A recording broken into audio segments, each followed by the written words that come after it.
Welcome to Incubate. My name is Bassel Zoueiter, Regulated Canadian Immigration Consultant. And today we are going to discuss the Express Entry Year-End Report for 2015. And after a long journey, as the program was introduced in January 1st of 2015 till today, there has been a lot of progress and a lot of changes and a lot of updates that apply to those that are interested to apply to the program or under the Express Entry system, or the ones that are already in the system and waiting for an invitation to apply. So we have done another show that discussed the mid-year report for 2015. So if you have not seen that yet, make sure that you watch that and better educate yourself about where things used to be in the mid of 2015. Now, as the end of the year or end of 2015 came in, a lot of things changed. Some good in terms of more people being selected, more invitations being sent out. But at the same time, the program is still in the initiation phase. The numbers from the old Federal Skilled Worker Program, for example, in 2014 and before, are much higher than the numbers that are coming in through Express Entry. There's a lot of potential for the program, as we've seen, but we can tell you this much: it still needs a lot of work. So the government is satisfied with their processing time. Again, they say that they met their objectives that they have been set to process up to 80% of all applications in 6 months or less. And once we talk about the processing time, you will see that that objective has been met. So by the end of 2015, so after 1 year of Express Entry, there were 191,000 profiles submitted under all the various programs available, which is around a 40% increase from the mid-year report. So there used to be around 112,000, and by the end of the year, it jumped up 80,000 more, going up to 191,000. Now, what's very interesting is that there's 88,000 profiles that were actually marked as ineligible from that number, which is double what it was in the mid-year. So what we're noticing is that a lot of the people that are applying are simply not eligible. So there's a lot of attempts to go in, and there's almost 50% or 45% of all the candidates that are trying to apply are ineligible, whether it is because their English is not enough, English level is not enough, or French language is not enough, or their ECA is not available, or various reasons that make them ineligible, so they did not meet the criteria. Our advice at that point, so that you don't have that disappointment and become one of the 88,000 people that were unsuccessful to apply to Express Entry, make sure that you contact us using the links available on this video and request a free assessment from us. We will do a full comprehensive assessment based on CRS so that you know where you stand in advance. Number one, if you are eligible, and then number two is, if you are eligible, what is the potential CRS score that you can achieve based on your profile today and what you can do to improve that. So 88,000 people were ineligible, but there's 64,000 active profiles as of December of 2015, which is around 30% more from the mid-year. The people that have left the pool were 38,000, broken down into 2,500 profiles that expired, which makes sense. After 1 year of waiting, you did not get an invitation to apply. So these folks can go ahead and renew their profile for 1 more year. The second bucket is the people who withdrew their applications for various reasons, whether it is they found another program, they lost interest, or they were just didn't want to wait too long. So there was 14,000 people that withdrew their profiles. And finally, there was 22,000 people that are still in process.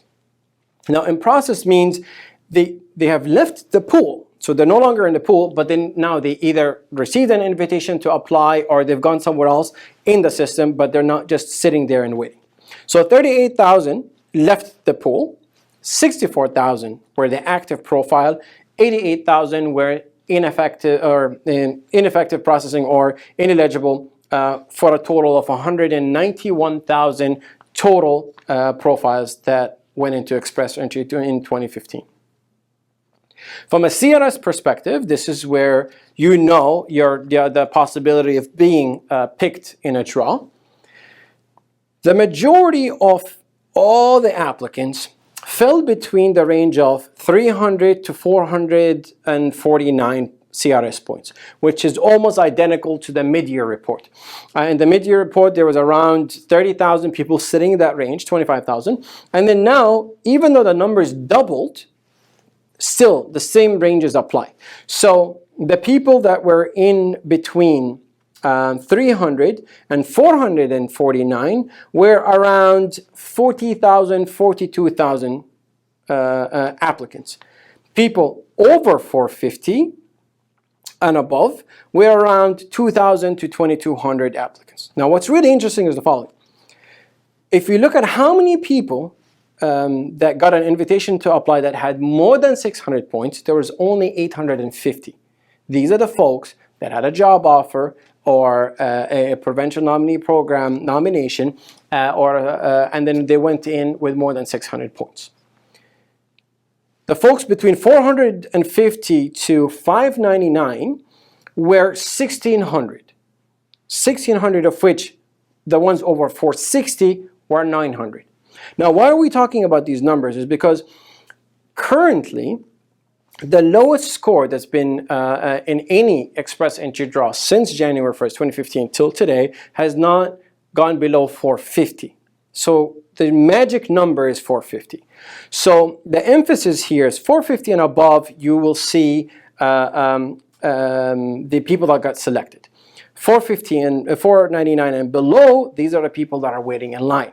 And that's where you see 13,000 people sitting in the range of 400 to 499. 400 to 449. Then you see another 22,000 sitting in the range of 350 to 399. And then the last bucket, which is 18,000 people sitting in 300 to 349. So these are the three main buckets where all the applicants are sitting. The ones that got 400 and above, obviously, they either went into a provincial nominee program and continued their journey, or they got an invitation to apply if they went over 450. What does that mean? That means if you are within these three ranges, you are sitting within the majority, which is between 300 and 449. When it comes to the invitations to apply that were issued in 2015, the numbers more than doubled. So by the end of 2015, there were 31,000 invitations to apply sent. Versus mid-year, there were only around 13,000.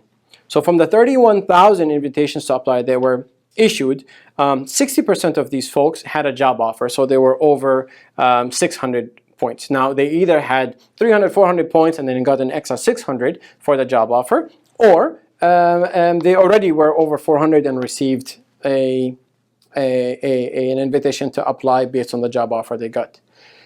Now, from the 31,000, 13,000 were under the Federal Skilled Worker Program. 11,000 were under CEC, 4,000 from PNP or Provincial Nominee Programs, and then 2,500 from the Federal Skilled Trades Program. Now, all these numbers doubled from mid-year to end-year, which makes sense. But what's really interesting is Provincial Nominee Programs or PNP. By around June of 2015, there were 700 PNP invitations to apply issued through PNP. By the end of the year, 4,000. So that's more than quadrupled. The reason why is because the folks that are sitting between 300 to 449 are not selected. They're not going to the draws. They're sitting there and they're just waiting in the system.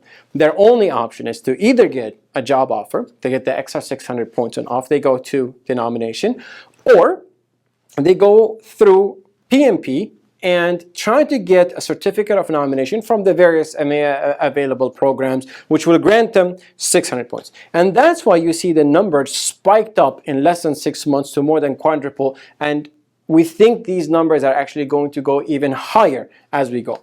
PNP is becoming the number one solution for candidates in express entry to be selected to in a draw. If they're unable to get a job offer, then PMP is the solution for you.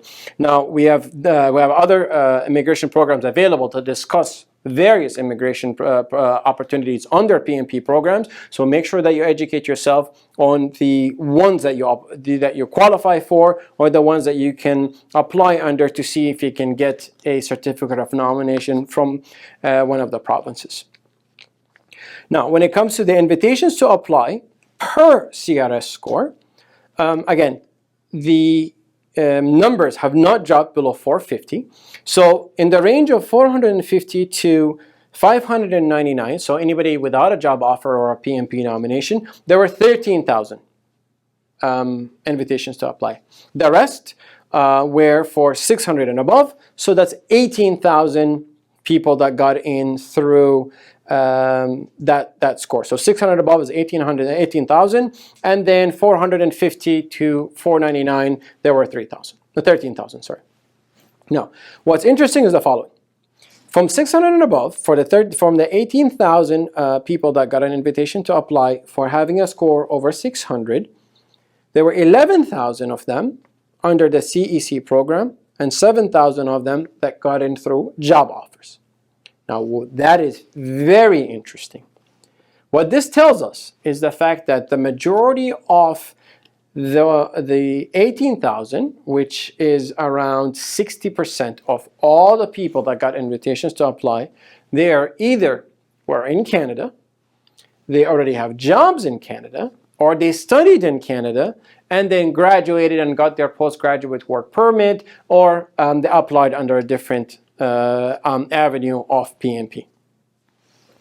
What's really interesting is in the mid-year report, there were not as many CEC, our Canadian Experience class applicants coming in through this program. So there's a big push under CEC and education in Canada. And actually the Minister of Immigration came out and said, look, we need to make it easier for international students in Canada to be retained in Canada and for them to have a long-term plan to stay. So this is something that is currently growing. This is an avenue for those that are just sitting under 450 points and they just don't know what to do anymore. They maxed out all their points. They can't get a job offer. PMP is not working out for them. So one of the options they can have is to come study in Canada, get a study permit through that Canadian education. They could potentially get a postgraduate work permit, get the Canadian experience that they require, and get additional points to enable them to go over 450 and get selected in a draw. Now, when it comes to the invitations to apply per PMP program, the top 4 programs were British Columbia. There's 1,500 people that came through that.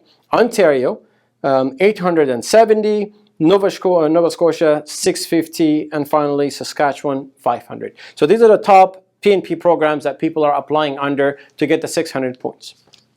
When it comes to the different NOC or National Occupation classification buckets for the invitations to apply for 2015, the interesting deviation that happened between mid-year and end-year is the fact that 18% of all the invitations to apply went to candidates that were under the food and beverage or cooks or chefs category. 10% were related to IT or information technology and engineers, 4% in the financial industry, 3% professors, 2% retail sales, and 2% graphic designers. Now, the NOCs really don't matter like the old system, so there are no restrictions per NOC. Just because you're in a specific profession, it doesn't give you privileges over another because there's a specific quota for it. All that this means is just a statistic to see where the majority of the applicants that are coming in. As long as your education is, as long as your occupation is within NOC level 0, A or B, then you're good to go, and there are no quotas related to your occupation. Now, when it comes to the nationality, where all these invitations to apply were under, India is still the number one contributor to express entry, with 22% of all these ITAs coming from. Then the Philippines at 13%. Now, Philippines, they dropped around 6% from mid-year to end-year. So let's see what happens in 2016 as the numbers, the number of applicants keep coming in. China is rising up. It wasn't, they did not have a big percentage in the mid-year. Now that they're sitting at 6%. Previously, they were around 4%.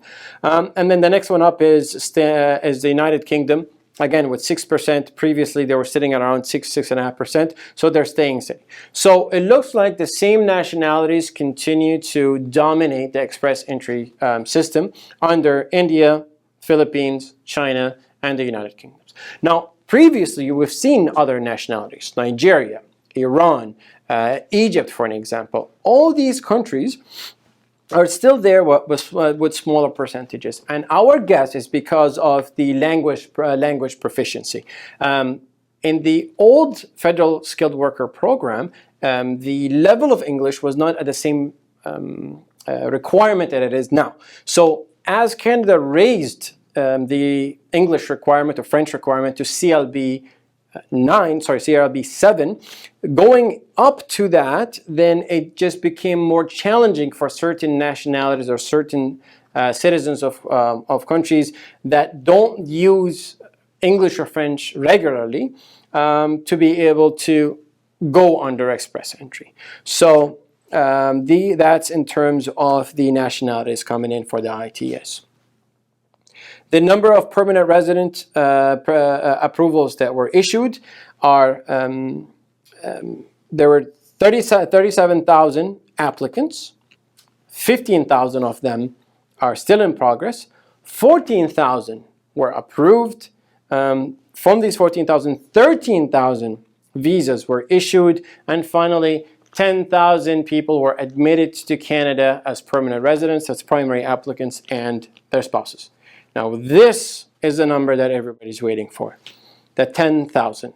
The mid-year report of 2015, only 411 people entered Canada and were admitted under the various immigration programs and express entry. That number went from 411 to 10,000. So this is a huge jump in terms of the number of people that are coming in under this program, and obviously this number is going to just keep increasing. The more the immigration office is processing more applications for residency in Canada, these numbers will continue to grow, and we will see what happens in 2016 as the government keeps meeting their objectives when processing the applications in less than 6 months. Majority of the applicants are selecting the same provinces as always. Alberta, there's 8,000 people that selected Alberta, 7,000 selected Ontario, 4,000 selected British Columbia, and others. But these are the main 3 provinces where people are selecting to relocate to them, which makes sense when it comes to the economic growth of these places. Processing time. It looks very, very promising. So the average processing time in general has been around 4.4 months. If you break it down per category, for CEC, the processing time is around 3.5 months, PNP 3.8 months, Federal Skilled Worker 4.7 months, and the Federal Skilled Trade 4.9. So an average of all that is around 4.5 months as you're coming in from the day that you apply for permanent residency when you get selected. So processing times are looking good. There are no delays. Everybody's coming in less than 6 months, so the government is meeting their objectives. To summarize all this, the same trend continues to happen. Most of applicants are sitting between 300 to 449. This is where the majority of them are. The number of CRS selection is 450. It has not gone below that. What we advise the candidates that are sitting in the pool right now, or the ones that are conducting a CRS assessment with us, if your score is less than 400, then you need to improve your English, improve your French. Find a way to get yourself over 400. If you max out all your points because of your age or whatever it is, and you cannot go over 400 and you cannot get a job offer, then you might want to switch over to getting a study permit in Canada, coming to Canada to study, gaining Canadian work experience, and getting that extra points so that you can go over 400, and then you'll have potentially other avenues to apply under PMP. So these are for the folks that are sitting under 400. For those that are sitting in the 400 to 449, our advice is to pick a provincial nominee program that's going to give you 600 points. For example, the Ontario PMP program for human capital development. Now that stream is under express entry and allows you to get the 600 points that you need. So yeah, you're not going to get selected with 400 and let's say 20 points, but that will make you eligible for Ontario PMP, and you could potentially get the extra 600 points under that option. And again, for PMP, watch our other shows, make sure that you fully understand how that works and which programs you can select if you go over 400, and understand what their other requirements when it comes to the eligibility for that. But it is a very good solution for those that are over 400 points. And lastly, for those that are over 450, by now you should have already received an invitation to apply and submitted your permanent residency application to receive your permanent residency here in Canada. So what to do next? Understand where you are. Understand based on your personal objectives, what can you do in terms of the points? Can you go anything above where you are today? If the answer is yes, work on that. If the answer is no, then think about a PMP program, or think about a study permit and coming to Canada to obtain education and a work permit after you graduate. We hope this was beneficial for you to better understand where you are today when it comes to the express entry, whether it is you're in the pool or planning to be in the pool. We will continue watching the progress of the program and see where express entry is going. And then if there are any questions, comments, feedback, if you require us to do the assessment for you, or whatever it is that you need when it comes to any of the immigration programs under express entry, more than happy to assist you with that and see if we can make your journey with express entry easier as you go. Thank you for watching.